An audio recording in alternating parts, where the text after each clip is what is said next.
sensor made it into this thing, so we have that. Since it doesn't look like we're going anywhere, well, we are going somewhere, alarmingly fast actually. But since we're not busy other than that, here's a couple of facts. He's not just a regular moron. He's the product of the greatest minds of a generation, working together with the express purpose of building the dumbest moron who ever lived. And you just put him in charge of the entire facility. Good, that's still working. Hey, just in case this pit isn't actually bottomless, do you think maybe you could unstrap one of those long fall boots of yours and shove me into it? Just remember to land on one foot.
and gentlemen, to amateur science. Astronauts, war heroes, Olympians, you're here because we want the best. And you are it. So, who is ready to make some science? I am. Now, you already met one another on the limo ride over, so let me introduce myself. I'm Cave Johnson. I own the place. That eager voice you heard is the lovely Carolyn, my assistant. Rest assured, she has transferred your honorarium to the charitable organization of your choice. Isn't that right, Carolyn? Yes, sir, Mr. Johnson. She's the backbone of this facility. Pretty as a postcard, too. Sorry, fellas. She's married. To science.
There's 1,000 tests performed every day here in our enrichment spheres. I can't personally oversee every one of them, so these pre-recorded messages will cover any questions you might have and respond to any incidents that may occur in the course of your science adventure. Your test assignment will vary depending on the manner in which you have bent the world to your will. Those of you helping us test the repulsion gel today, just follow the blue line on the floor. Those of you who volunteered to be injected with praying mantis DNA, I've got some good news and some bad news. Bad news is we're postponing those tests indefinitely. Good news is we've got a much better test for you. Fighting an army of mantis men. Pick up a rifle and follow the yellow line. You'll know when the test starts.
say great science is built on the shoulders of giants. Not here. At Aperture, we do all our science from scratch. No hand-holding.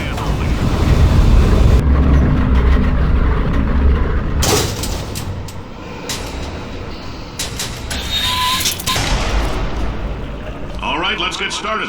This first test involves something the lab boys call repulsion gel. You're not part of the control group, by the way. You get the gel.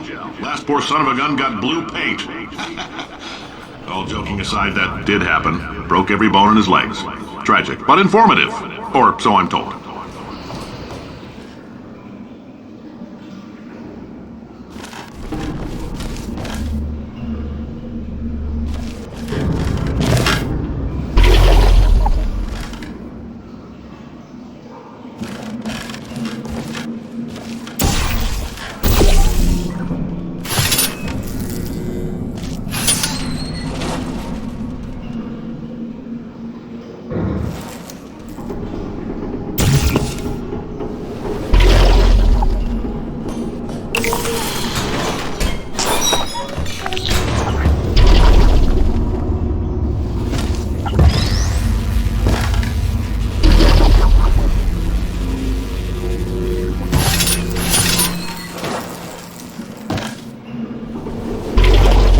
Boys just informed me that I should not have mentioned the control group.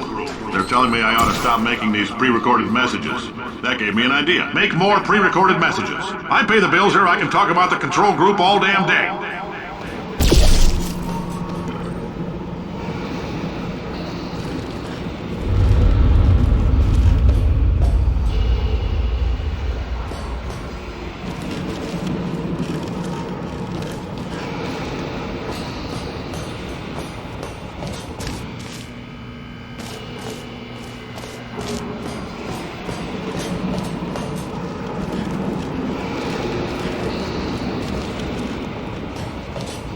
For this next test, we put nanoparticles in the gel. In layman's terms, that's a billion little gizmos that are going to travel into your bloodstream and pump experimental genes and RNA molecules and so forth into your tumors. Now, maybe you don't have any tumors. Well, don't worry. If you sat on a folding chair in the lobby and weren't wearing lead underpants, we took care of that too.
Oh, in case you got covered in that repulsion gel, here's some advice the lab boys gave me.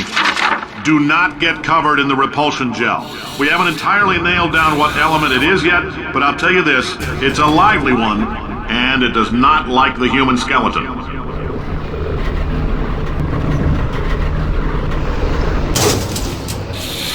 All these science spheres are made of asbestos, by the way. Keeps out the rats. Let us know if you feel a shortness of breath, a persistent dry cough, or your heart stopping, because that's not part of the test. That's asbestos. Good news is the lab boys say the symptoms of asbestos poisoning show a median latency of 44.6 years. So if you're 30 or older, you're laughing. Worst case scenario, you miss out on a few rounds of canasta. Plus, you forwarded the cause of science by 3 centuries. I punch those numbers into my calculator, it makes a happy face.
I like your style. You make up your own rules, just like me. Bean Counter said I couldn't fire a man just for being in a wheelchair. Did it anyway. Ramps are expensive.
Heads up, that coffee we gave you earlier had fluorescent calcium in it so we can track the neuronal activity in your brain. There's a slight chance the calcium could harden and vitrify your frontal lobe. Anyway, don't stress yourself thinking about it. I'm serious. Visualizing the scenario while under stress actually triggers the reaction.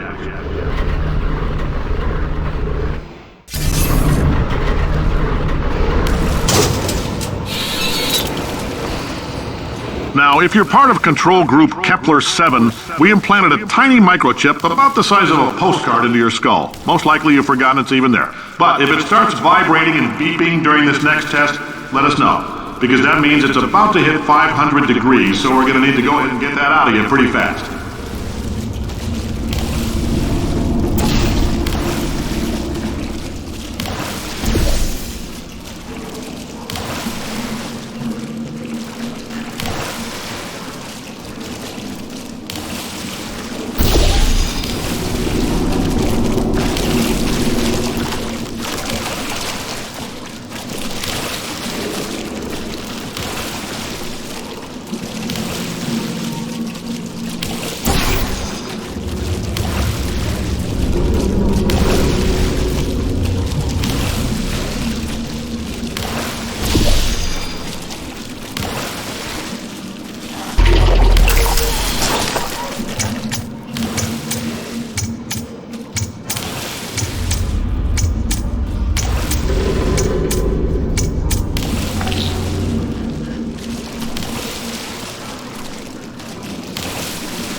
I'm telling them, keep your pants on. All right, this next test may involve trace amounts of time travel. So, word of advice, if you meet yourself on the testing track, don't make eye contact. Lab boys tell me that'll wipe out time. Entirely. Forward and backward. So, do both of yourselves a favor and just let that handsome devil go about his business.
It means you're taking a long time on the catwalks between tests. The lab boys say that might be a fear reaction. I'm no psychiatrist, but coming from a bunch of eggheads who wouldn't recognize the thrill of danger if it walked up and snapped their little pink bras, that sounds like projection. They didn't fly into space, storm a beach, or bring back the gold. No, sir, we did. It's you and me against the world, son. I like your grit. Hustle could use some work, though. Now let's solve this thing.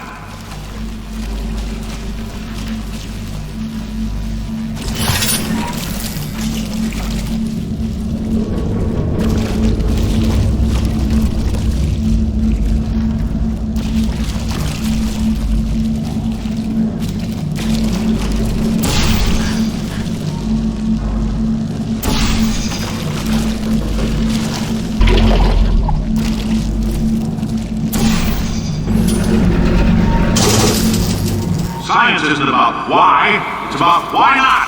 Why is so much of our science dangerous? Why not marry safe science if you love it so much? In fact, why not invent a special safety door that won't hit you on the butt on the way out because you are fired? Now you test subject, you're doing fine. Yes, you, box your stuff. Out the front door, parking lot, car, goodbye.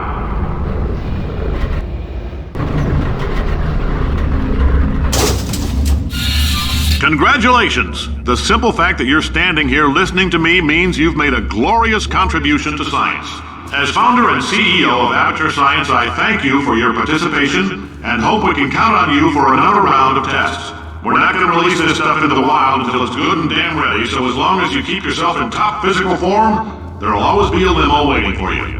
Say goodbye, Carolyn. Goodbye, Carolyn. She is a gem.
Greetings, friend. I'm Cave Johnson, CEO of Aperture Science. You might know us as a vital participant in the 1968 Senate hearings on missing astronauts. And you've most likely used one of the many products we invented, but that other people have somehow managed to steal from us. Black Mesa can eat my bankrupt... Sir, the testing? Right. Now you might be asking yourself, Cave, just how difficult are these tests? What was in that phone book of a contract I signed? Am I in danger? Let me answer those questions with a question. Who wants to make $60? Cash. You can also feel free to relax for up to 20 minutes in the waiting room, which is a damn sight more comfortable than the park benches most of you were sleeping on when we found you. So, welcome to Aperture. You're here because we want the best, and you're it. Nope. Couldn't keep a straight face. Anyway, don't smudge up the glass down there. In fact, why don't you just go ahead and not touch anything unless it's test related.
injected into my old body. You're going to need me to replace him. We're at an impasse. So what do you say? You carry me up to him and put me back into my body, and I stop us from blowing up and let you go. Wow, you stabbed me. What is wrong with you? Hold on. Do you have a multimeter? Never mind. The gun must be for magnesium. It feels like I'm outputting an extra half a volt. Keep an eye on me. I'm going to do some scheming. Here I go. Whoa, where are we? How long have I been out? That extra half volt helps, but it isn't going to power miracles. If I think too hard, I'm going to fry this potato before we get a chance to burn up in the atomic fireball that little idiot is going to...